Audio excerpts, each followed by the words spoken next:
ધોરણ 12 વિષય મનોવિજ્ઞાન ભાગ 3 પ્રકરણ 3 ત્રીજો સિદ્ધાંત આપણે ભણવા જઈ રહ્યા છીએ આજે ગિલફર્ડનો ત્રિપરિમાણાત્મક સિદ્ધાંત, 3 ડાયમેન્શન થિયરી ઓફ ગિલફર્ડ. સ્પીયરમેનના સિદ્ધાંતનું ખંડન કરતા જેપી ગિલફર્ડ જણાવે છે કે બુદ્ધિ માત્ર 2 ઘટકોની જ બનેલી નથી, પરંતુ બુદ્ધિની રચના જુદા જુદા ઘટકોના સામુચ્યથી એટલે કે બધાના ભેગા થવાથી, માત્ર 3 ઘટકો ના જ ભેગા થવાથી બુદ્ધિનું અસ્તિત્વ છે એવું નથી, પણ ઘણા બધા ઘટકો છે એ બુદ્ધિ માટે જવાબદાર છે. દરેક ઘટક એક વિશિષ્ટ માનસિક ક્ષમતાનું પ્રતિનિધિત્વ કરે છે, તેમ છતાં તે એકબીજાથી સ્વતંત્ર છે એટલે કે અલગ અલગ છે. આવા ઘણા ઘટકો એકબીજા સાથે જોડાવાથી બુદ્ધિની રચના થાય છે. દાખલા તરીકે જુદા જુદા અંગો અને અવયવો એકબીજાથી રચના અને કાર્ય દ્રષ્ટિએ ભિન્ન છે અને વિશિષ્ટ છે, તેમ છતાં જ્યારે પણ સાથે જોડાય છે ત્યારે શરીર અને શારીરિક ક્રિયાઓ થાય છે, જેમ કે હાથ, પગ, ધડનો ભાગ, માથું, આંખ, કાન, નાક, આ બધાના અલગ અલગ અસ્તિત્વ છે, પરંતુ એ જ્યારે સાથે કાર્યરત કરે છે ત્યારે એ વિશિષ્ટ ક્રિયાઓ કરે છે. તેવી જ રીતે વિવિધ ઘટકો જોડાવાથી બુદ્ધિનું નિર્માણ થાય છે. બુદ્ધિની સમજૂતી માટે ગિલફર્ડે આપેલા સિદ્ધાંતને ત્રિપરિમાણાત્મક સિદ્ધાંત તરીકે ઓળખાય છે, 3 ડાયમેન્શન. તેમના મતે બુદ્ધિમાં બધા ઘટકો કે તત્વોને 3 પરિમાણ એટલે કે ડાયમેન્શનમાં વહેંચવામાં આવે છે. 1 ક્રિયા, 2 વસ્તુ એટલે કે કન્ટેન્ટ, 3 નિપજ એટલે કે પ્રોડક્ટ. બધી જ બાબતો છે એ આ 3 ક્રિયાને લગતી છે, બરાબર છે? ક્રિયા, વસ્તુ અને એની નિપજ એટલે કે પ્રોડક્ટ. ગિલફર્ડે ક્રિયામાં વ્યક્તિની માનસિક પ્રક્રિયાઓને સ્થાન આપ્યું. ક્રિયામાં મુખ્યત્વે 5 પ્રકારની માનસિક ક્ષમતાઓનો સમાવેશ કરવામાં આવે છે. પહેલું મૂલ્યાંકન, એવેલ્યુશન, બરાબર. બીજું કેન્દ્રિત ચિંતન. ત્રીજું વિકેન્દ્રિત ચિંતન. ચોથું સ્મૃતિ અને 5મું બોધ. વસ્તુના પરિમાણમાં 5 બાબતોનો સમાવેશ થાય છે. એના પહેલા ફરીથી એક વખત જે ક્રિયા છે, બરાબર, આપણો પહેલો મુદ્દો ક્રિયા, એની અંદર 5 પ્રકારની માનસિક ક્ષમતાઓ છે. એમાં 1 મૂલ્યાંકન, 2 કેન્દ્ર ચિંતન, 3 વિકેન્દ્રિત ચિંતન, 4 સ્મૃતિ અને 5 બોધ. આ પ્રશ્ન છે 1 માર્કની અંદર પણ પૂછાઈ શકે છે, ત્યારે આપણે આ 5 બાબતો લખવી જરૂરી છે. હવે બીજી વસ્તુ તરફ જઈએ તો વસ્તુ. વસ્તુના પરિમાણમાં 5 બાબતોનો સમાવેશ થાય છે. 1 દ્રશ્ય એટલે કે વિઝ્યુઅલ, બીજું છે શ્રાવ્ય ઓર્ડિનરી, ત્રીજું પ્રતિકાત્મક સિમ્બોલિક, ચોથું છે શબ્દાર્થ અને 5મું છે વાર્તનિક.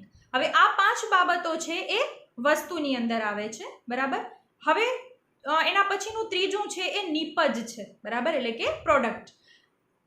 પરિણામ કે ઉત્પાદન સાથે જોડાયેલ છે, તેમ તેને 6 ભાગમાં વહેંચવામાં આવ્યો છે. 1 એકમો એટલે કે યુનિટ્સ, બીજું વર્ગો કે વિભાગો એટલે કે ક્લાસીસ, ત્રીજું સંબંધો એટલે કે રિલેશન્સ, પછી છે તંત્ર એટલે કે સિસ્ટમ્સ, પછી છે રૂપાંતરો એટલે કે ટ્રાન્સફોર્મેશન, અને સૂચિતાર્થો કે ફલિતાર્થો એને કહેવાય છે ઇમ્પ્લિકેશન્સ. હવે આ શું છે? ફલિતાર્થ એટલે કે જે પણ બાબતો થઈ ગઈ છે એના પછી શું ઉદ્ભવે છે, શું પ્રાપ્ત થાય છે, આ એનો ફલિતાર્થ છે, બરાબર છે. ગિલફર્ડે બુદ્ધિના સિદ્ધાંતમાં 3 પરિમાણ અને તેમાં રહેલ કેટલાક ઘટકોનો સમાવેશ કરેલો છે. તેમના મતે બુદ્ધિમાં કુલ 150 ઘટકો હોય છે, બરાબર. આપણે અગાઉ જોઈ ગયા એની અંદર માત્ર 3 ઘટકો હતા, પણ એ બાબતનું ખંડન કરવા માટે ગિલફર્ડે આપણને એ સમજાવ્યું કે એવું નથી, બુદ્ધિમાં ટોટલ 150 ઘટકો હોય છે. હવે આપણે આકૃતિ જોઈએ. આ એની આકૃતિ, બરાબર છે. એની પહેલા ઉપર તમે સૂત્ર જોશો, બુદ્ધિના ઘટકો બરાબર ક્રિયાના ઘટકો. ક્રિયાના ઘટકો કેટલા હતા? 5 હતા. એના પછી વસ્તુના ઘટકો એ પણ 5 હતા, અને એના પછી નિપજના ઘટકો જે આપણી પાસે 6 છે. હવે આ બધાનો જો ગુણાકાર કરવામાં આવે તો કેટલા બને છે? 150 ઘટકો. એટલે બુદ્ધિ છે એ 150 ઘટકોની છે, આવું આપણે ગિલફર્ડ જણાવે છે. એની તમે આકૃતિ જુઓ કેવી છે, 3D આકૃતિ છે. હવે આ બધા જ જે છે એ બધા અલગ અલગ ઘટકો છે. હવે વસ્તુના કયા કયા છે 5 ઘટકો, તો કે દ્રશ્ય, શ્રાવ્ય, પ્રતિકાત્મક, અર્થ અને વાર્તનિક. પછી આમ તો સૌથી પહેલું ક્રિયા આવે, પણ હવે આપણે ક્રિયા જોઈએ તો, કારણ કે પહેલું ક્રિયા થાય પછી વસ્તુ આવે અને પછી એના પછી નિપજ આવે, એટલે કે પ્રોડક્શન. ક્રિયા જોઈએ તો મૂલ્યાંકન, વિકેન્દ્રિત ચિંતન. વિકેન્દ્રિત ચિંતનમાં શું છે કે જરૂરી નથી કે તમે કોઈ કેન્દ્રને જ ધ્યાનમાં લઈને ચિંતન કરો, બરાબર છે. તમને જે પણ બાબતો છે એ બાબતો, દાખલા તરીકે અત્યારે તમે ભણવાને લઈને વિચારતા હો તો એ એક કેન્દ્ર થયું કે આપણે આ વસ્તુ પૂરી કરવાની છે, પરંતુ વિકેન્દ્રિત ચિંતનમાં એવા કોઈ સીમાડા કે મર્યાદા હોતી નથી. ગમે એ બાબતે તમે ચિંતન કરવા માટે સ્વતંત્ર છો. તો આ વિકેન્દ્રિત ચિંતન છે. પછી કેન્દ્રિત ચિંતન, ત્યારબાદ સ્મૃતિ એટલે કે યાદ રાખવું, અને બોધન એટલે કે બોધ પ્રાપ્ત થવું. હવે છે નિપજ. નિપજોમાં શું છે, એકમ એટલે કે યુનિટ્સ, બરાબર, એટલે કે ભાગ, પ્રકરણ. પછી છે વર્ગો કે વિભાગો, એટલે કે એના પેટા પ્રકરણ. એના પછી છે સંબંધો, રિલેશન્સ. પછી છે તંત્ર, તંત્ર એટલે સિસ્ટમ્સ. અને પછી રૂપાંતરો એટલે ટ્રાન્સફોર્મેશન. અને સૂચિતાર્થો એટલે કે ઇમ્પ્લિકેશન્સ, એટલે કે એની અંદર તમને જે પણ ફલિતાર્થ થાય છે, જે ફળ મળે છે, એ નિપજની અંદર આવે છે. એટલે અહીં ગિલફર્ડના ત્રિપરિમાણાત્મક સિદ્ધાંતની અંદર કેટલા ઘટકો એ દર્શાવે છે, તો કે 150 ઘટકો એ દર્શાવે છે. ત્યારબાદ ચોથું છે આપણી પાસે ગાર્ડનરનો બહુવિધ બુદ્ધિનો સિદ્ધાંત. હાર્વર્ડ ગાર્ડનર 1983માં બુદ્ધિ અંગે પોતાના મંતવ્ય રજૂ કર્યા. તેઓના મતે બુદ્ધિ એકાકી સ્વરૂપ ધરાવતી નથી. બુદ્ધિમાં જુદા જુદા ઘટકો રહેલા હોય છે. તેમણે બુદ્ધિની સમજૂતી માટે જે સિદ્ધાંત દર્શાવ્યો તેને બહુવિધ બુદ્ધિના સિદ્ધાંત તરીકે ઓળખવામાં આવે છે. ગાર્ડનરે જે પણ સિદ્ધાંત સમજાવ્યો છે એને કયા સિદ્ધાંત તરીકે ઓળખવામાં આવે છે? બહુવિધ બુદ્ધિના સિદ્ધાંત તરીકે ઓળખવામાં આવે છે. ગાર્ડનરના મતે વ્યક્તિને પોતાના વાતાવરણને સમજવામાં અને દ્રષ્ટિકોણને વિકસાવવામાં બુદ્ધિ મહત્વની ભૂમિકા ભજવે છે. તેઓએ બુદ્ધિની વિશિષ્ટ 8 પ્રકારની લાક્ષણિકતા દર્શાવી છે. વ્યક્તિમાં અને વ્યક્તિ વચ્ચે આ લાક્ષણિકતાઓના પ્રમાણની બાબતમાં તફાવત જોવા મળે છે. પરિસ્થિતિ, સંજોગો અને ઘટનાના અનુસંધાનમાં વ્યક્તિ બુદ્ધિની વિવિધ લાક્ષણિકતાઓમાંથી કેટલીક લાક્ષણિકતાઓનો ઉપયોગ કરે છે. દાખલા તરીકે વિદ્યાર્થી જ્યારે વર્ગખંડમાં અભ્યાસ કરે ત્યારે તે ભાષાકીય, તાર્કિક કે ગાણિતિક બુદ્ધિનો, રમતના મેદાનમાં રમતી વખતે એ દૈહિક, શારીરિક, ગતિલક્ષી બુદ્ધિનો કે સહાધ્યાયી સાથે શિક્ષકો, વડીલો આદર્શ વ્યક્તિને સમજવા માટે કઈ બુદ્ધિનો ઉપયોગ કરે છે? તો કે આંતરવૈયક્તિક બુદ્ધિનો ઉપયોગ કરે છે. ફરીથી એક વખત કે વિદ્યાર્થી જ્યારે વર્ગખંડમાં હોય છે ત્યારે એ કેવી બુદ્ધિનો ઉપયોગ કરે છે? તો કે તાર્કિક, ગાણિતિક બુદ્ધિનો. પછી રમતના મેદાનમાં હોય ત્યારે દૈહિક અથવા તો શરીરની ગતિને લગતી બાબતોનો. અને જ્યારે એ વડીલો સાથે અથવા તો શિક્ષકો સાથે અથવા તો પોતાના મિત્રો સાથે, તો એ આંતરવૈયક્તિક બુદ્ધિનો ઉપયોગ કરે છે. ગાર્ડનરે મુખ્યત્વે 8 પ્રકારની લાક્ષણિકતાઓ દર્શાવી છે, જે આ પ્રમાણે છે. ભાષાકીય, બરાબર, એમાં સૌથી પહેલી આપણી પાસે છે ભાષાકીય બુદ્ધિ. આ પ્રકારની બુદ્ધિમાં કઈ કઈ બાબતો સમાવેશ થાય? તો કે લેખન, વાંચન, કથન, ભાષાની જટિલતા, ભાષાની સજ્જતા, અસરકારકતા, આ બધું જ સમાવેશ થાય છે. હવે જેનામાં આ ભાષાકીય બુદ્ધિ વધારે પ્રમાણમાં હશે એ વ્યક્તિઓ આગળ જઈને અથવા તો મોટા થઈને શું બને છે? તો કે સાહિત્યકારો, લેખકો, વક્તાઓ, ઉદ્ઘોષકો, કટાર લેખકો વગેરેમાં આવી બુદ્ધિ ક્ષમતા જોવા મળે છે. પછી બીજું આપણી પાસે છે તાર્કિક અથવા તો ગાણિતિક બુદ્ધિ. ગાણિતિક તર્ક સંકેતોના ઉપયોગો, ગાણિતિક નિયમો, નિયમોની ગૂઢતા, ગાણિતિક પ્રક્રિયા વગેરે કાર્યોમાં આ બુદ્ધિ પ્રગટ થાય છે. તો હવે આવી બુદ્ધિ ધરાવતા વ્યક્તિઓ કેવા કેવા હોય? તો કે વકીલો હોય, ગુના શોધકો હોય, પછી વૈજ્ઞાનિકો હોય, આંકડાશાસ્ત્રીઓ હોય કે તર્કશાસ્ત્રીય હોઈ શકે. જેનામાં કઈ બુદ્ધિ વધારે છે? તાર્કિક અને ગાણિતિક બુદ્ધિ. એના પછી અવકાશીય બુદ્ધિ, માનસિક પ્રતિમાઓ રચવા, અંતર વિશેના ખ્યાલોનો નિર્ણય લેવામાં ક્ષમતા ધરાવવી. પછી સમસ્યા ઉકેલ, કોયડા ઉકેલ, ઉખાણાની રમતમાં આ બુદ્ધિનો ઉપયોગ થાય છે. વાહન ચાલકો, ઓપરેશન કરનાર ડોક્ટરો, ઇજનેરો વગેરેમાં આ બુદ્ધિ બરાબર, એટલે કે આ બુદ્ધિ સમાવિષ્ટ છે અને વધારે પ્રમાણમાં જોવા મળે છે. એના પછી આપણી પાસે ચોથું છે દૈહિક શરીર ગતિલક્ષી બુદ્ધિ. શરીરના હલનચલન, તેની ગતિ, અંગ વિન્યાસ, અંગ મરોડ, બરાબર છે. આના પર દક્ષતા કેળવવા માટે આ બુદ્ધિ જરૂરી છે. બરાબર, આપણે નૃત્યકારોને જોયા છે, એના અંગ મરોડ કેવા સરસ સુંદર પ્રકારના હોય છે, તો એના માટે પ્રયત્નો એણે કર્યા હશે એટલા બધે, અને ત્યારે એને કઈ બુદ્ધિ વિકસાવવાની જરૂર હશે તો કે દૈહિક અથવા તો શરીર ગતિલક્ષી બુદ્ધિ, કે મારા કેટલા પ્રમાણમાં હાથની મૂવમેન્ટ કરવાની છે, કમરની મૂવમેન્ટ કરવાની છે, તો એના માટે આ પ્રકારની બુદ્ધિ છે એ અનિવાર્ય હોય છે. હવે આવા વ્યક્તિઓ કોણ હોઈ શકે તો કે રમતવીરો, હસ્તકળાના કારીગરો, નૃત્યકારો, અભિનેતાઓ વગેરેમાં આ બુદ્ધિ લાક્ષણિકતાનું પ્રમાણ વધારે જોવા મળે છે. હવે પાંચમું જોઈએ તો આંતરવૈયક્તિક બુદ્ધિ. આ પ્રકારની બુદ્ધિની મદદથી વ્યક્તિ અન્ય વ્યક્તિના ગમા અણગમા, લાગણી, આવેગ, સ્વભાવ, ટેવો, વ્યક્તિના ગુણ લક્ષણો વગેરેથી માહિતગાર થાય છે. રાજનેતાઓ, ધર્મગુરુ, શિક્ષકો, સામાજિક કાર્યકરો વગેરેમાં આ પ્રકારની બુદ્ધિ વધારે જોવા મળે છે. એના પછી છે સાંગીતિક બુદ્ધિ.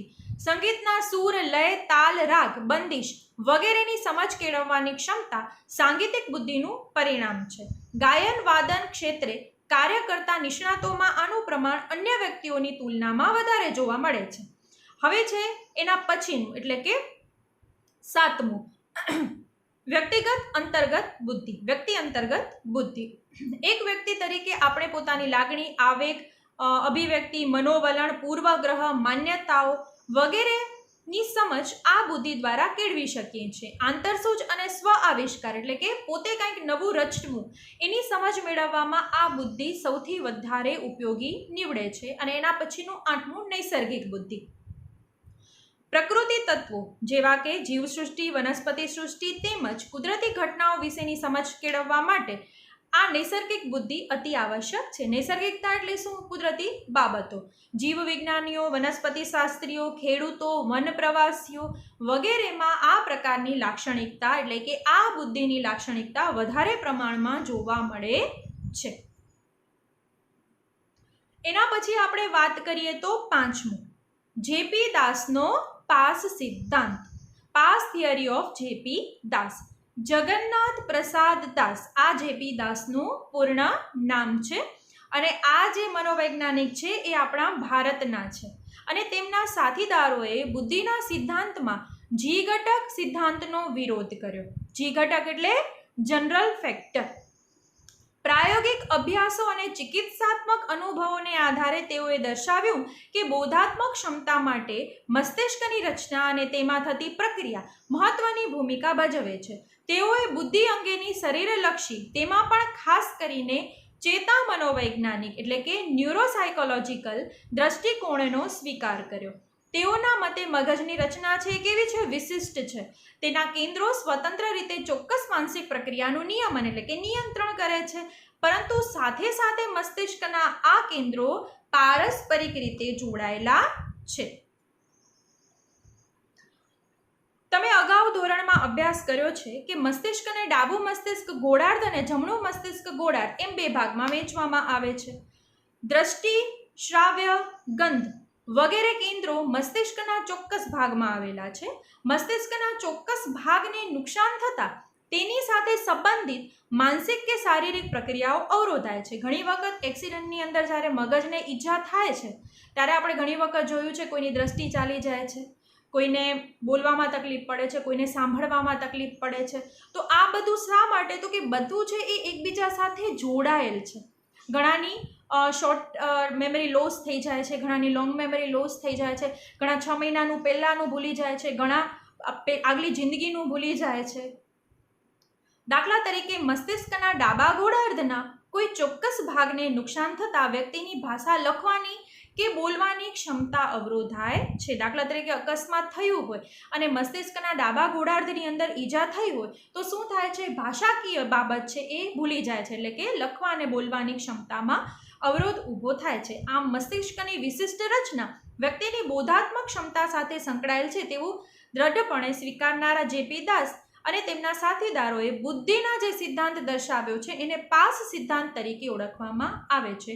આ સિદ્ધાંતના મુખ્ય 4 ઘટકો છે. જે કેવા છે? બોધાત્મક પ્રક્રિયામાં સમાવિષ્ટ છે. તો એ ચારે ઘટકોને આપણે સમજીએ. એમાં પહેલું છે પી એટલે કે પ્લાનિંગ, આયોજન. બીજું છે એ એટલે કે અટેન્ડન્સ અર્સોર્સ એટલે કે ધ્યાન ઉત્તેજના. એના પછી છે એસ સિમ્યુલેશન પ્રોસેસિંગ એટલે કે સમકાલીન પ્રક્રિયા. અને છેલ્લો જે બીજો એસ છે એ છે સક્સેસિવ પ્રોસેસિંગ એટલે કે ક્રમબદ્ધ પ્રક્રિયા. એમાં સૌથી પહેલું છે પ્લાનિંગ. પ્લાનિંગ એટલે શું? આયોજન. આપણે કોઈ કાર્ય કરવું હોય તો એના માટેનું પ્લાનિંગ તો અનિવાર્ય જ છે. એમને સીધું કાર્ય જશું તો એ દિશાહીન થઈ જશે. તો એના માટેનું આયોજન ખૂબ જ જરૂરી છે. આ એવી બોધાત્મક ક્ષમતા છે જેની મદદથી આપણે સમસ્યાનો ઉકેલ મેળવવા કઈ રીતે મેળવશું, એનો નિર્ણય કેવી રીતે લઈ શકશું, એના માટે વર્તન કરી શકીએ છીએ. એમાં આપણે ધ્યેયો નિશ્ચિત કરવા, બરાબર છે, કે આપણે કયું કાર્ય કરવું છે અને કયા પરિણામ સુધી પહોંચવાનું છે. તો એના માટે પહેલું તો આપણે એક વસ્તુને નિશ્ચિત કરવી પડશે. તો પહેલા શું કરવાનું છે કે એક ધ્યેય નિશ્ચિત કરો, પછી પરિણામનું પૂર્વ અનુમાન એટલે કે આ હું કાર્ય કરીશ તો આનાથી શું થશે, શું પરિણામ આવશે, એના વિશેની બાબતો અને પ્રતિભાવો અથવા તો પ્રતિપુષ્ટિ, જેને તમે ફીડબેક કહી શકો છો, બરાબર છે, નો ઉપયોગ વગેરે માનસિક પ્રક્રિયાઓ કરીએ છીએ. તેને મોટે ભાગે મગજનો અગ્રખંડ જવાબદાર હોય છે. તો કે આયોજન છે એ કોણ કરે છે? તો કે મગજનો અગ્રખંડ કરે છે. આપણે કોઈ કાર્ય કરવા માટે એક ધ્યેય નિશ્ચિત કરીએ છીએ તો એના માટે કોણ જવાબદાર છે? મગજનો અગ્રખંડ. હવે બીજું છે આપણી પાસે ધ્યાન ઉત્તેજના. આ બોધાત્મક પ્રક્રિયામાં વાતાવરણમાં રહેલ ઘણા ઉદ્દીપકો પ્રત્યે ધ્યાન આપવાની અને અન્ય ઉદ્દીપકોની અવગણના કરવાની ક્ષમતાનો સમાવેશ થાય છે. ધ્યાન કેન્દ્રિત કરવાની મુશ્કેલીની વિકૃતિ ધરાવતા વ્યક્તિઓમાં આ બોધાત્મક પ્રક્રિયામાં ખામી જોવા મળે છે. ઘણા વ્યક્તિઓ એવા છે કે જેને એક ધ્યાન ઉપર એ કેન્દ્રિત થઈ શકતા નથી. એને આ પ્રક્રિયા એટલે કે ધ્યાન ઉત્તેજનાની પ્રક્રિયામાં ખામી અથવા તો અવરોધ ઉત્પન્ન થાય છે. બરાબર, એ ધ્યાન ઉત્તેજના કરી શકતા નથી, એની પ્રક્રિયા કરી શકતા નથી. ધ્યાન અને ઉત્તેજના મસ્તિષ્કના મગજ સ્કંદ અને થેલેમસ સાથે સંકળાયેલ છે. આ શેના સાથે સંકળાયેલ છે? ધ્યાન ઉત્તેજના મસ્તિષ્કના મગજ સ્કંદ અને થેલેમસ સાથે સંકળાયેલ બાબત છે. ત્રીજું છે આપણી પાસે સમકાલીન પ્રક્રિયા. આ બોધાત્મક પ્રક્રિયામાં જુદા જુદા ઉદ્દીપકોને એક સાથે સાંકળી અને એક સમગ્ર ઘટના તરીકે આલેખવાની ક્ષમતા છે. ભાષાકીય સમજ મેળવવા માટે આ ક્ષમતાની વધુ આવશ્યકતા છે. દાખલા તરીકે, મારી માતાના પિતાના એકના એક દીકરા મારા કોણ થાય? બરાબર છે, જવાબ અહીં તમને આપેલો જ છે. પણ અત્યારે તમે શું વિચાર્યું કે ભાઈ મારી માતા, બરાબર છે, હવે એના પિતા એટલે તમારા શું થયા? નાના થયા. એના એકના એક દીકરા મારા કોણ થાય? તો કે મામા થાય. આ વસ્તુ વિચારવા માટે, બરાબર છે, વસ્તુ બહુ જ ઇઝી અને સરળ છે, પરંતુ થોડીક તમારી સામે જટિલ રીતે રાખેલી દીધી છે, બરાબર છે. તો આ એક તાર્કિક પ્રશ્ન થયો, પણ એને સોલ્વ કરવા માટે આપણી અંદર શું હોવું જરૂરી છે? તો કે મગજનો પશ્વખંડ અને મધ્યખંડ બરાબર રીતે કામ કરે એ બાબત હોવી જરૂરી છે. જો મગજનો પશ્વખંડ અને મધ્યખંડ બરાબર હશે તો આપણે આવી બધી જ બાબતો છે એનો ઉકેલ ઝડપથી પ્રાપ્ત કરી શકશું. એના પછીનું આપણી પાસે છે ક્રમબદ્ધ પ્રક્રિયા. અહીં ઉદ્દીપકોને ક્રમબદ્ધ રીતે રજૂ કરવાની ક્ષમતાનો સમાવેશ કરવામાં આવે છે, જેમાં ખાસ કરીને ક્રમબદ્ધ રીતે અક્ષરો એટલે કે વર્ણમાલા અને શબ્દોને ગોઠવીને વાંચન કાર્ય અને લેખન કાર્ય કરવાની ક્ષમતાનો સમાવેશ થાય છે. આ મોટે ભાગે મગજનો અગ્રખંડ અને નિમ્નખંડ આના માટેની અગત્યતા ધરાવે છે. એટલે કે જો મગજનો નિમ્નખંડ અને અગ્રખંડ બરાબર રીતે કાર્ય કરે છે તો તમે ક્રમબદ્ધ જેટલી પણ બાબતો છે, જેમ કે વર્ણમાલા છે, ABCD છે, આ બધું જ છે એ બરાબર સારી રીતે અને ઝડપથી સમજી શકી અને પછી વાંચન કાર્ય અને લેખન કાર્ય કરવાની ક્ષમતા ધરાવી શકો છો. હવે આપણી પાસે છે બુદ્ધિમાપન. બુદ્ધિમાપનનું સૂત્ર છે એ અગાઉ તમે સમજીને જ આવો છો, બસ એને આપણે વિસ્તૃત રીતે અહીં માહિતી પ્રાપ્ત કરીશું. માનવીની સર્વોત્તમ શક્તિ તેની બુદ્ધિ છે. બુદ્ધિ વિશેના વિવિધ સિદ્ધાંતોની સમજૂતી બાદ હવે બુદ્ધિમાપન ની સમજણ આપણે કેળવીશું। બુદ્ધિનું માપન સમજવા માટે માનસિક વય અને બુદ્ધિ આંકના ખ્યાલો પ્રાપ્ત કરવા ખૂબ જરૂરી છે। એમાં પહેલું માનસિક વય, વ્યક્તિ જે પર્યાવરણમાં રહે છે તેના સંબંધમાં તેના માનસિક વિકાસની કક્ષા એટલે તેની માનસિક વય। હવે આ માનસિક વય શું છે? તો કે વ્યક્તિ જે પર્યાવરણમાં રહે છે તેના સંબંધમાં તેના માનસિક વિકાસની કક્ષા એટલે તેની માનસિક વય। હવે ઉદાહરણ દ્વારા ખ્યાલ સમજીએ। જે બાળકની બુદ્ધિનું માપન કરવાનું હોય તેની હાલની શારીરિક ઉંમર કરતાં 2-3 વર્ષ ઓછી ઉંમરની કસોટીથી શરૂઆત કરવામાં આવે છે। કસોટી ક્યારથી શરૂઆત થાય? દાખલા તરીકે મારી ઉંમર એ 30 વર્ષની છે તો 2-3 વર્ષ અગાઉની પહેલાની એટલે કે 28 અથવા તો 27 વર્ષની લાગુ પડતી જે બુદ્ધિ કસોટી છે એનાથી શરૂઆત કરવામાં આવે છે। વ્યક્તિએ આપેલા પ્રશ્નોના સાચા ઉત્તરની સંખ્યાને આધારે તેની માનસિક વય નક્કી કરવામાં આવે। કસોટીના દરેક સાચા ઉત્તર દીઠ 2 માસની માનસિક વય ગણવામાં આવે। દરેક વર્ષની કસોટીમાં 6 પ્રશ્નો હોય છે। કસોટી આપતી વખતે બાળક દ્વારા મોટામાં મોટી ઉંમરની કસોટી કે જેના સર્વ પ્રશ્નો સાચા જવાબ તે આપી શકે છે તેની પાયાની ઉંમર ગણાય છે। હવે અહીં એક કોષ્ટક દ્વારા તમને એની માહિતી આપવામાં આવી છે કે નીચે આપેલા કોષ્ટક દ્વારા સ્પષ્ટ રીતે આ સમજૂતી મેળવીએ કે સ્ટેનફોર્ડ બીને કસોટીમાં માનસિક વય ગણવાની સમજૂતી આપણને આપે છે કે માનસિક વય કેવી રીતે ગણાય છે। તો એની અંદર પહેલું ખાનું છે એ છે બાળકની ઉંમર, પછી છે કસોટીના કુલ વિધાનોની સંખ્યા, ત્યારબાદ છે બાળકે વિધાનોથી આપેલા સાચા ઉત્તરોની સંખ્યા, ત્યારબાદ સાચા ઉત્તરોને આધારે થતી માનસિક વય, બરાબર છે। માનસિક વય મહિનાઓની અંદર માપવામાં આવે છે। દરેક સાચા ઉત્તર હોય તો 2 માસ, બરાબર। એક ક્વેશ્ચન સાચો પડ્યો તો એની ઉંમર 2 માસ, એવી રીતે પછી આગળ વધવાનું છે। અને છેલ્લું છે કુલ માનસિક વય માસમાં એટલે કે મહિનામાં। જ્યારે પણ તમે બુદ્ધિમાપનનું સૂત્રનું પણ ઉપયોગ કરો છો ત્યારે હંમેશા ધ્યાન રાખવાનું માનસિક વય મહિનામાં મપાય છે, વર્ષમાં નહીં।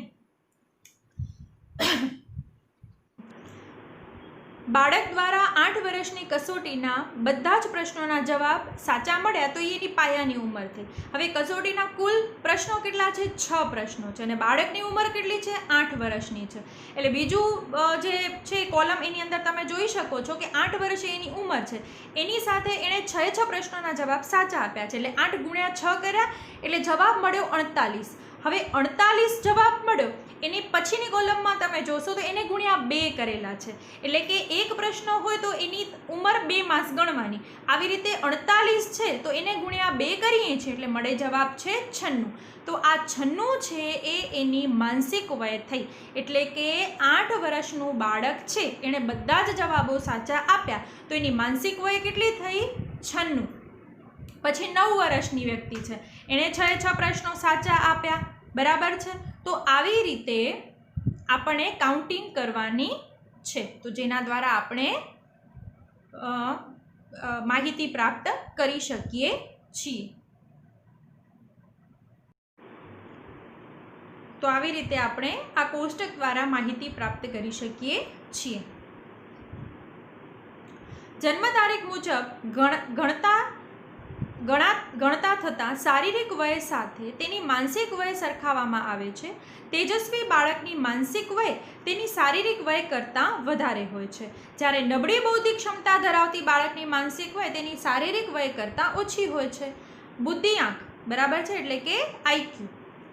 બુદ્ધિઆંકને બુદ્ધિલબ્ધિ પણ કહેવામાં આવે છે જેનું સૂત્ર આપણે અગાઉ જોઈ ગયા છીએ। ફરીથી એક વખત માહિતી પ્રાપ્ત કરીએ તો બુદ્ધિઆંક શોધવાનું સૂત્ર છે એની અંદર બુદ્ધિઆંક બરાબર માનસિક વય છેદમાં શારીરિક વય ગુણ્યા 100।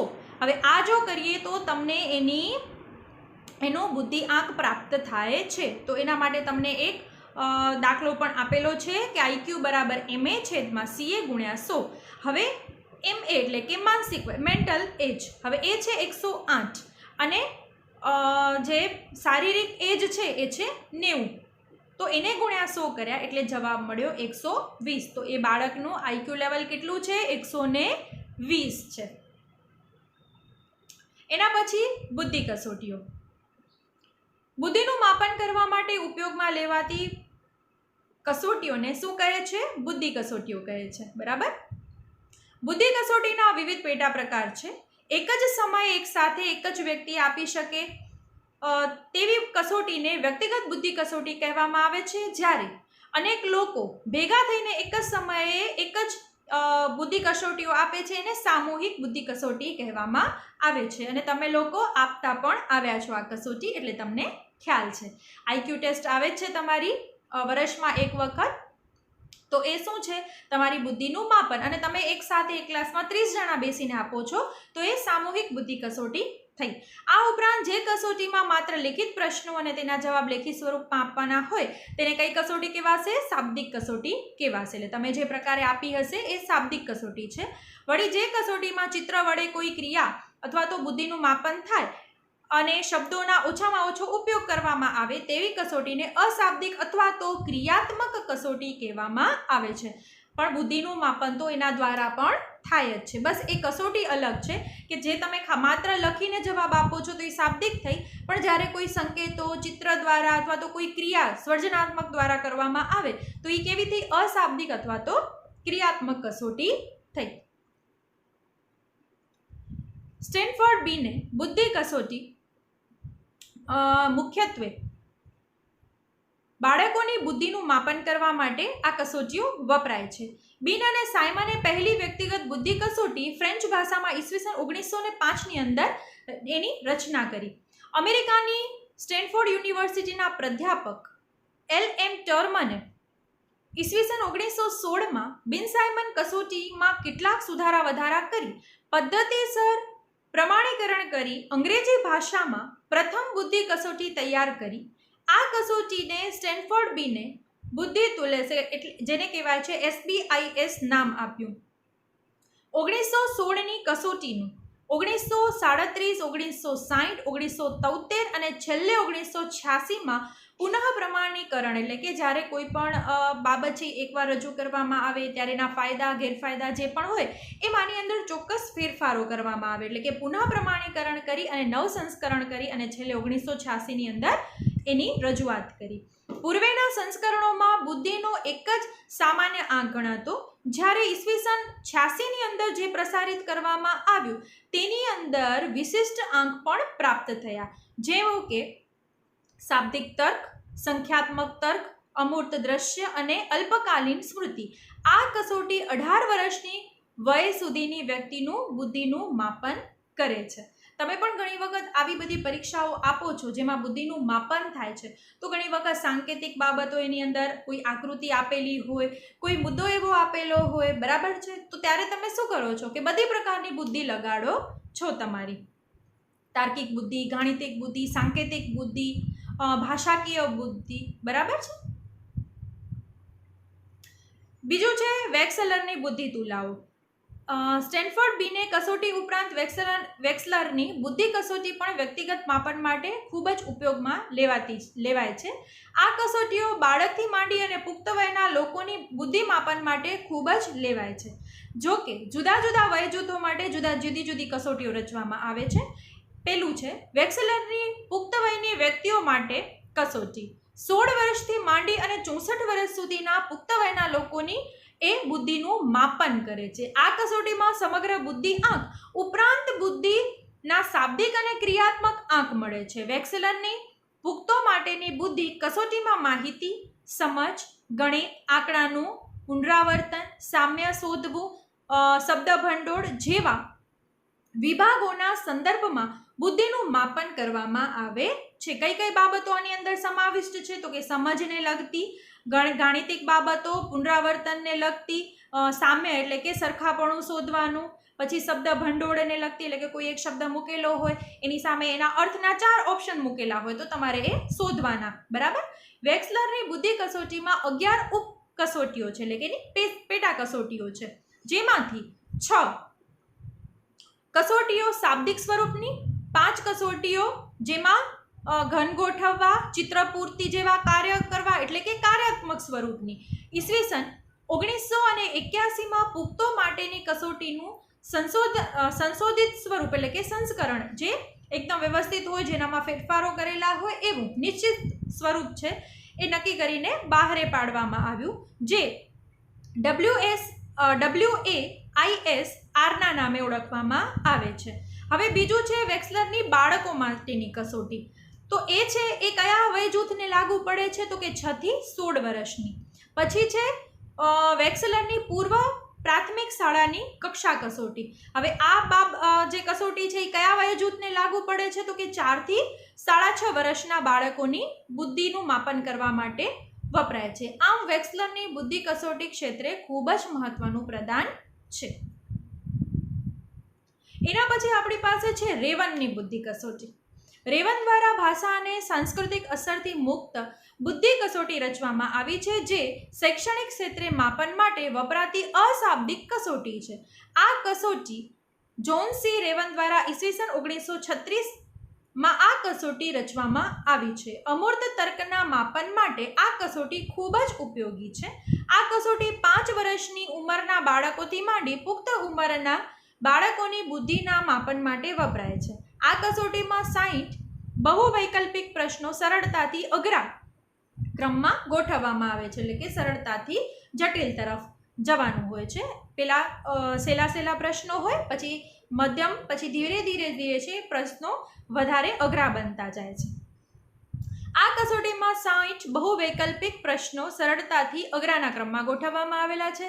કસોટી આપનાર વ્યક્તિને અહીં દરેક પ્રશ્નમાં તરેહને પૂર્ણ બનાવવા ખૂટતી કડી શોધવાનું કહેવામાં આવે છે. ઘણી તરેહો 6x6, 4x4, 2x2 ના સંકુલમાં પૂછવામાં આવેલી હોય છે. વિવિધ શક્તિઓ ધરાવતા અલગ અલગ પ્રકારના લોકો માટે અલગ અલગ પ્રકારના સંકલ્પના એટલે કે માળખાવાળી કસોટીઓ રચવામાં આવેલી છે. નીચેની આકૃતિ પરથી આ કસોટીનો આપણને બરાબર ખ્યાલ સ્પષ્ટ થશે. હવે આ તમે રેવનની બુદ્ધિ કસોટીનું એક નમૂનો જોઈ શકો છો. આની અંદર એક ચિત્ર છે, બરાબર. એની અંદર પણ આકૃતિ છે, બરાબર. કેવી આકૃતિ છે? તો કે આડી લીટી છે, ઊભી લીટી છે, અને વચ્ચે જે આ રોકેટ જેવું આપેલું છે, બરાબર છે. હવે એ શું છે? તો એ આપણો પ્રશ્ન છે.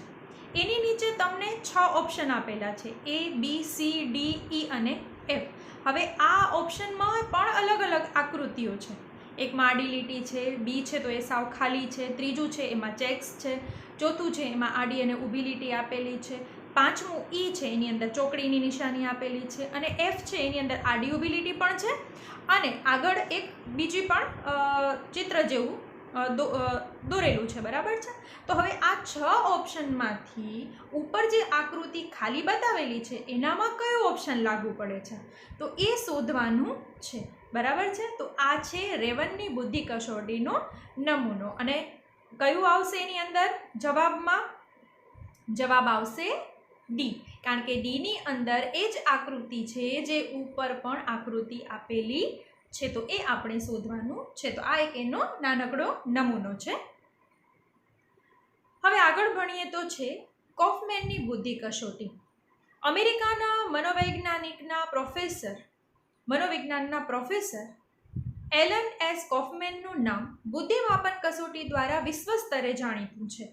તેમના દ્વારા તૈયાર કરેલ કોફમેન એસેસમેન્ટ બેટરી ફોર ચિલ્ડ્રન એટલે કે KABC અને અન્ય બુદ્ધિ કસોટી શૈક્ષણિક માપનના ક્ષેત્રે ખૂબ જ જાણીતી છે.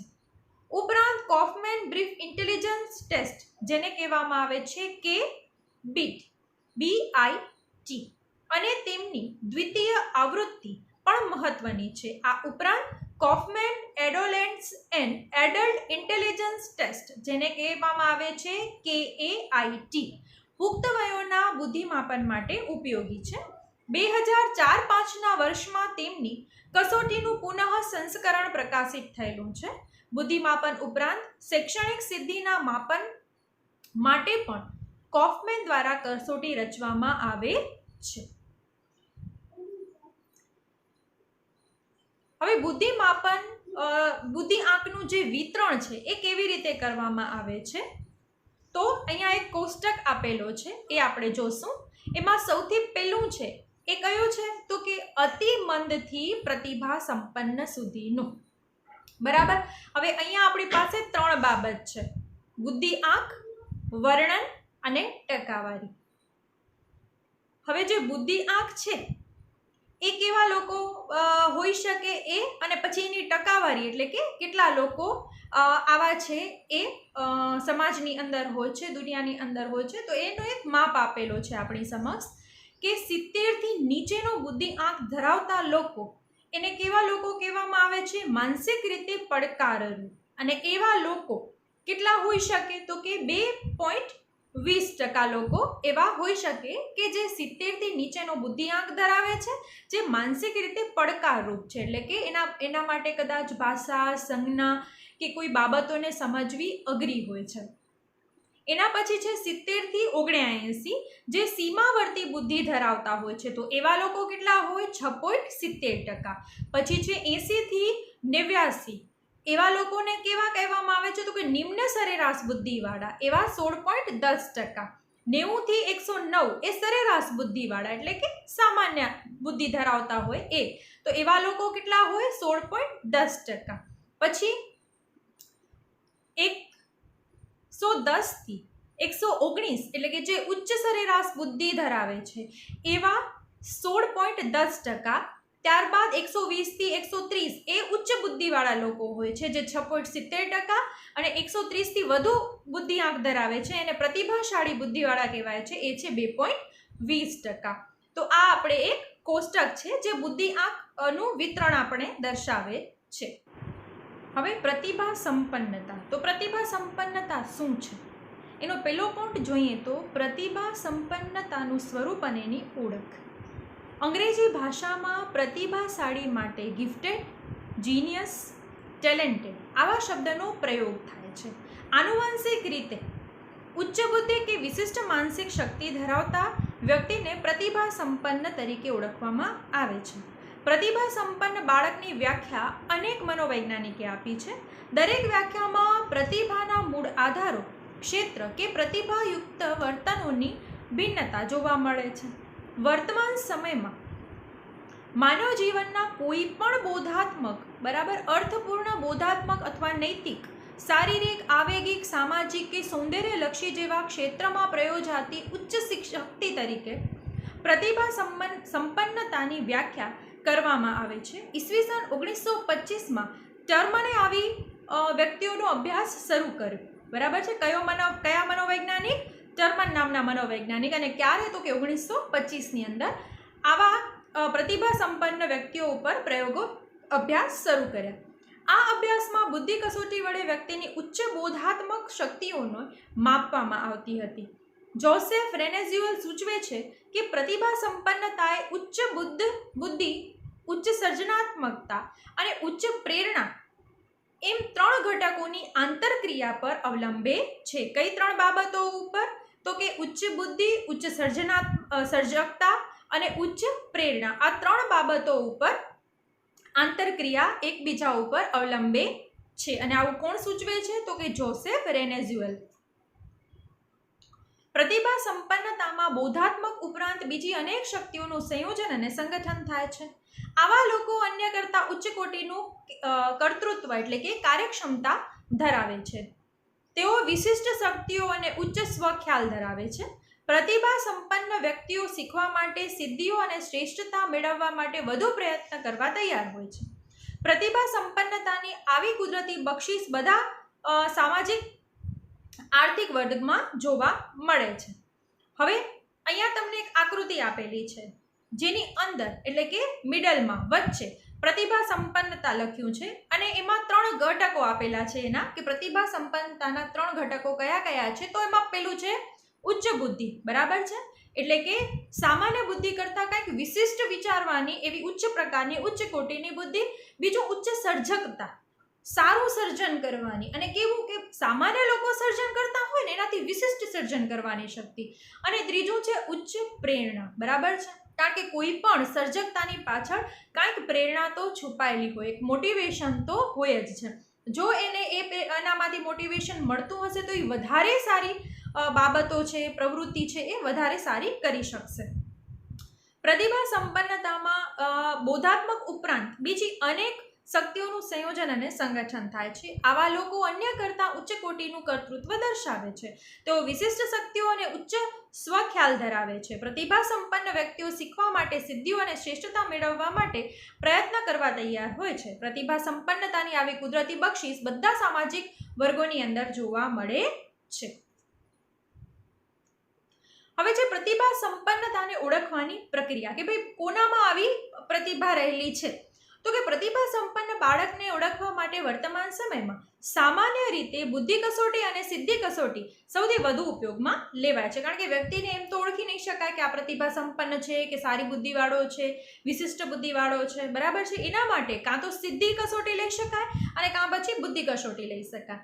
પ્રતિભા સંપન્ન બાળકોને ઓળખવા માટે કેટલી વાર ચોક્કસ બુદ્ધિ આંકનો આધાર લેવામાં આવે છે. દાખલા તરીકે જેઓને બુદ્ધિ આંક 130 કરતાં વધારે હોય તે વ્યક્તિને પ્રતિભા સંપન્ન ગણવામાં આવે છે. વર્તમાન સમયમાં પ્રતિભા સંપન્ન વ્યક્તિને ઓળખવા માટે નીચેની માહિતી મેળવવાની પદ્ધતિ પ્રચલિત છે. એમાં પહેલું, બુદ્ધિ કસોટીમાં વ્યક્તિએ મેળવેલ પ્રાપ્તાંક, બરાબર કે એણે બુદ્ધિ કસોટીની અંદર કેટલા પ્રાપ્તાંક પ્રાપ્ત કર્યા છે. પછી વિદ્યાર્થી વિશેનો શિક્ષકનો અભિપ્રાય અને શાળાકીય નોંધ કે એ વિદ્યાર્થી છે એ કેવો છે, એનો સ્વભાવ કેવો છે, ભણવામાં કેવો છે, બધી રીતે, બરાબર છે. તો એ પછી બાળક વિશે મા બાપનું મૂલ્યાંકન, બાળકનો સામાજિક આવેગિક પરિપક્વતાનો આંક, બરાબર. તો આ 4 બાબતો દ્વારા એ વ્યક્તિ કેવી છે એની બરાબર અને ચોક્કસપણે સમજણ પ્રાપ્ત કરી શકાય છે. આ ઉપરાંત બાળકની સમાયોજનની કક્ષા, એડજસ્ટમેન્ટ કરવાનો પાવર, પછી પ્રેરણા અને મહત્વાકાંક્ષાનું માપ તેમજ સ્વમૂલ્યાંકન વગેરે દ્વારા મળતી માહિતી દ્વારા પ્રતિભા સંપન્ન બાળકોને ઓળખવાનો પ્રયત્ન થાય છે. હવે પ્રતિભા સંપન્નતાના લક્ષણો કેવા હોય, તો કે પ્રતિભા સંપન્ન બાળકો ઉચ્ચ બુદ્ધિ અને વિશિષ્ટ માનસિક શક્તિ ધરાવતા હોય છે. તેઓ વિશે હાથ ધરાયેલા અભ્યાસોને આધારે પ્રતિભાશાળી બાળકોના લક્ષણો નીચે મુજબના છે. એમાં પહેલું, ઊંચું સ્વગૌરવ અને ઊંચી સ્વક્ષમતા ધરાવે છે, એટલે કે પોતા માટે ગૌરવ ધરાવે છે અને એની કાર્યક્ષમતા છે એ પણ ઉચ્ચ પ્રકારની છે. પોતાના વિશેના ખ્યાલો છે એ પણ કેવા છે, ઉમદા અને ઊંચા છે. પછી સર્જનાત્મક અને મૌલિક હોય છે. કોઈ પણ કાર્ય છે એ મૌલિકતાપૂર્વક કરી શકે, એટલે કે કોઈ પણ બાબતને જોવાનો એનો એક અલગ વિચારસરણી છે, પોતાનો એક અલગ ઓપિનિયન છે અને એ કંઈક વસ્તુમાંથી પણ બીજી નવી વસ્તુ બનાવી શકે છે, એવો સર્જનાત્મક છે. તેઓ સારી રીતે આંતરસૂઝ ધરાવે છે, સમસ્યા ઉકેલ માટે પોતાના કૌશલ્યનો પૂરો ઉપયોગ કરે છે. તેઓનું પરિપક્વતા સ્તર સામાન્ય કરતાં ઊંચું હોય છે. આથી ઉંમરના પ્રમાણમાં એ વધુ પુખ્તતા ધરાવે છે. દાખલા તરીકે 15 વર્ષના હોય પણ આવા લોકો છે એ 20 વર્ષ સુધીનું વિચારી શકે છે, એટલે કે પોતા કરતાં ઊંચી પુખ્ત વયતા પણ ધરાવે છે. લેખન, સંગીત, કલા, યાંત્રિકતા, ડિઝાઇનિંગ જેવા એક કે વધુ ક્ષેત્રમાં સર્જનાત્મકતા ધરાવે છે. સ્વવિવેચક હોય છે, એટલે કે પોતે કઈ બાબતો કરે છે એનું વિવેચન પણ પોતે કરે છે. ક્યારેક કોઈ એવી બાબતો છે કે જે નેગેટિવ છે તો એ પણ એ વસ્તુને ફીલ કરે છે, ઓળખે છે અને એમાં પણ સુધારો લઈ આવે છે. પોતાના કાર્યનું તાર્કિક મૂલ્યાંકન કરે છે.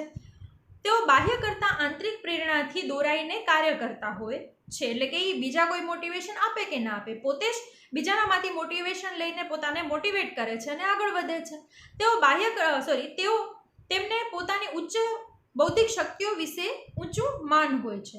તેઓ મહદઅંશે અંતર્મુખ હોય છે. તેઓ એકાંત પ્રિય પણ જોવા મળે છે. ઘણી વખત આપણે જોયું છે, કોઈ પેન્ટર છે, કોઈ લેખક છે, સાહિત્યકાર છે, એ કેવા હોય છે, અલમસ્ત હોય છે, પ્રકૃતિમાં રહેવાવાળા હોય છે, એકલવાયા હોય છે. તો આ પણ એની અંદર એક લાક્ષણિકતા જોવા મળે છે. હાલાકી બધામાં હોય એવું પણ જરૂરી નથી હોતું, પણ મહદઅંશે લગભગ જોવા મળતી હોય છે. હવે આપણી પાસે છે મનોદુર્બળતાના પ્રકારો. મનોદુર્બળતાના 4 પ્રકારો છે: હળવી, મધ્યમ, તીવ્ર અને અતિ તીવ્ર. એમાં પહેલું છે હળવી, બરાબર, જેને માઇલ્ડ કહેવામાં આવે. હળવી મનોદુર્બળતાનો બુદ્ધિ આંક કેવો હોય, તો કે 50 થી 69 સુધીનો. હવે મધ્યમ જે હોય એનો બુદ્ધિ આંક કેવો હોય, તો 35 થી 49નો હોય. તીવ્ર મનોદુર્બળ હોય એ કેવા હોય, તો કે 20 થી 34 સુધીના.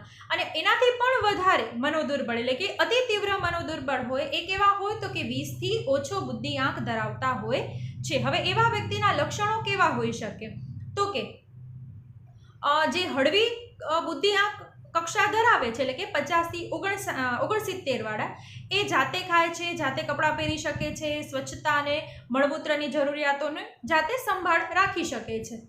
પછી મધ્યમ કક્ષાવાળા હોય છે એ કેવા હોય છે તો કે જાતે ખાવા, કપડાં પહેરવા અને મુશ્કેલી પડે છે, તાલીમની જરૂર પડે છે, તાલીમ મળ્યા પછી પોતે કરી શકે છે.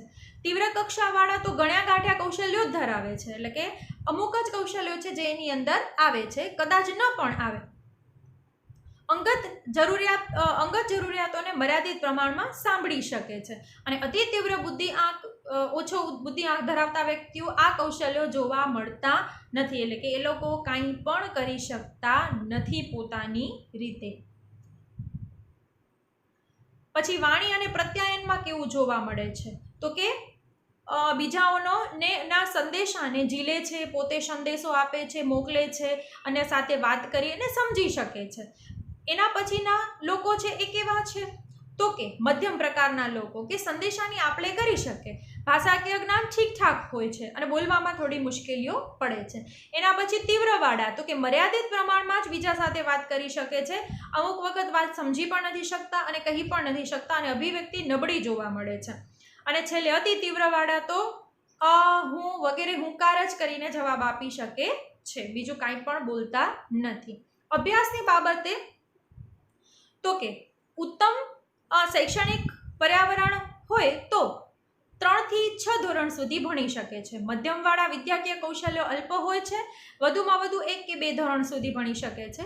તીવ્રવાળા વિદ્યાકીય કૌશલ્યોનો અભાવ છે તેથી ભણી શકતા નથી અને અત્ય તીવ્ર વ્યક્તિઓ વિશે, મનોદુર્બળ વ્યક્તિઓ વિશે તો આપણે વિચારી જ નથી શકતા કે શક્ય જ નથી વસ્તુ. સામાજિક કૌશલ્યોની વાત કરીએ તો હળવી જે મનોદુર્બળતા ધરાવે છે એ સમાયોજન સાધવાનું ઝડપથી શીખે છે અને મિત્રો ધરાવે છે. મધ્યમ પ્રકારના છે એ મિત્રો બનાવી શકે છે પણ તે ઘણી સામાજિક પરિસ્થિતિઓમાં મુશ્કેલી અનુભવે છે. ત્યારબાદ તીવ્રવાળા છે એ મિત્રો બનાવી શકતા નથી, સામાજિક આંતરક્રિયાઓ પણ કરી શકતા નથી. તો અતિ તીવ્રવાળાનું તો કેવું શું, એ લોકો માટે તો આ બાબતો શક્ય જ નથી. હવે વ્યવસાયિક બાબતો વાત કરીએ તો હળવી મનોદુર્બળતાવાળા વ્યક્તિઓ નોકરી મેળવી શકે છે, ટકી શકે છે, થોડી કે પૂરી સ્પર્ધા કરી શકે છે, બરાબર છે. મુખ્યત્વે કૌશલ્યો વિનાના કાર્યો એ કરી શકે છે એટલે કે બહુ અઘરા કાર્યો ન હોય, રૂટીન કાર્યો હોય તો એ આસાનીથી કરી શકે છે. પછી મધ્યમ વર્ગવાળા છે જો કાર્યસ્થળે કોઈનો આશ્રય મળે તો કાર્ય કરી શકે છે, બાકી એ કાર્ય કરી શકતા નથી. જો કોઈ સપોર્ટમાં હોય તો એ પ્રમાણે એની દોરવણીથી કાર્ય કરી શકે છે. ત્યારબાદ છે એ તીવ્ર મનોદુર્બળવાળા છે તો કે સામાન્ય રીતે નોકરી કરી શકતા નથી અને મોટે ભાગે તેની સતત સંભાળ રાખવી પડે છે, તેથી નોકરીની બાબતે એ અશક્ય જેવી બાબત રહે છે, લગભગ નામુમકિન જેવી. અને અતિ તીવ્ર મનોદુર્બળ વ્યક્તિઓ તો કરી જ શકતા નથી. પુખ્ત વ્યક્તિ સામાન્ય રીતે પરણે છે એટલે કે જે હળવી મનોદુર્બળતા ધરાવે છે એ, પછી મધ્યમવાળા સામાન્ય રીતે પરણતા નથી અને તીવ્ર અને અતિ તીવ્રવાળા માટે પણ આ શક્ય નથી. તો આજે આપણે આ ચેપ્ટરની અંદર ઘણી બધી બાબતો જોઈ. એને લઈને ગૃહ કાર્યની વાત કરીએ તો તમારી સમક્ષ 5 પ્રશ્ન, મુદ્દાસર પ્રશ્ન, સવિસ્તાર પ્રશ્ન મૂકવામાં આવ્યા છે. જેમાં પહેલો પ્રશ્ન છે પ્રતિભા સંપન્નતાના લક્ષણો તમારે વર્ણવવાના છે. જુઓ, જ્યારે 5 માર્ક્સની અંદર કોઈ પણ પ્રશ્ન પૂછાય છે ને એની અંદર જો આકૃતિ આવતી હોય તો દોરવી જ જોઈએ, બરાબર છે, અને વિસ્તારપૂર્વક એ બાબતને નિર્દેશાવવાની રહે છે જ્યારે પણ તમને 5 માર્ક્સમાં પ્રશ્ન પૂછાય છે ત્યારે. પછી બીજો પ્રશ્ન છે ગાર્ડનરનો બહુવિધ બુદ્ધિનો સિદ્ધાંત. તો આની અંદર પણ આકૃતિ છે અને આકૃતિ દોરવાની જ ફરજિયાત રહેશે. ત્યારબાદ બુદ્ધિની કોઈ પણ એક વ્યાખ્યા આપી અને તેનું સ્વરૂપ સ્પષ્ટ કરો. તો આપણે ભલે એક જ વ્યાખ્યા પૂછી છે પણ જો તમને આવડતી હોય તો તમે 2-3 વ્યાખ્યાઓ લખી શકો છો. પછી ચોથું છે સ્પીયરમેનના દ્વિઘટક સિદ્ધાંતમાં જી અને એક્સ ઘટકની સામાન્ય લાક્ષણિકતાઓ જણાવો. આનામાં પણ આકૃતિ આવે છે, નાનકડી અને સરળ આકૃતિ છે જેથી તમે આકૃતિને દોરી શકો છો. અને જેપી દાસનો સિદ્ધાંત, કયો સિદ્ધાંત? પાસનો સિદ્ધાંત. તો આને પણ તમે સરસ રીતે લખી શકો છો, વિસ્તારપૂર્વક લખવાનો રહેશે, બરાબર. તો આજ માટે આટલું જ. હવે ફરી પાછા આપણે પ્રકરણ 4 ની અંદર મળશું. નમસ્તે.